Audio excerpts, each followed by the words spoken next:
It started when I was a kid. Like Phil Ferguson was talking about in the talk he gave, is you have well-meaning people who are happy to get you to church.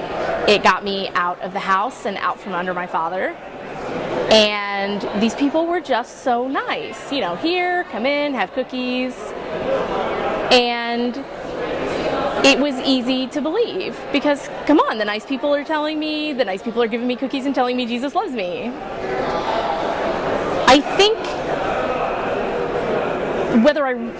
even though I didn't realize it at the time, the beginning of the end was a Free Will Baptist church in Carthage, not far from here, and learning about Santa at 10 because the preacher was preaching about how Santa was a tool of the devil. Santa was the devil's way of getting parents to get kids to stop believing in Jesus. I was afraid all the time. The whole time I went to that church, from 10 to 12, I was afraid all the time. I was sure that I was going to hell. Every night, begging in my prayers to not go to hell, and thinking of anything I could possibly have done that day that I could apologize for. And while I certainly didn't realize at the time, that was definitely the beginning of the end.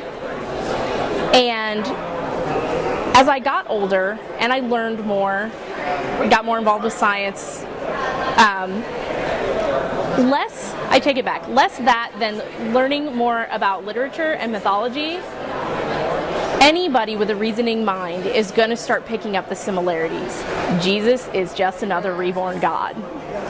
Every mythology has one, and they're all the same. Jesus is the Oak King.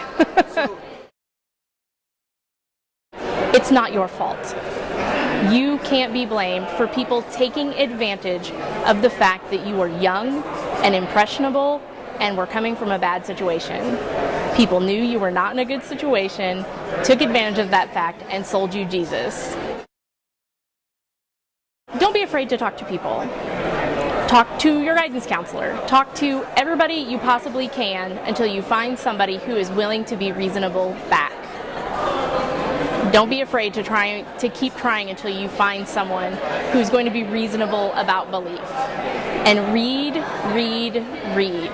There is so much out there to read, and the more you read, the more variety of things that you read, the more you realize that the world is so big and so different and so very the same.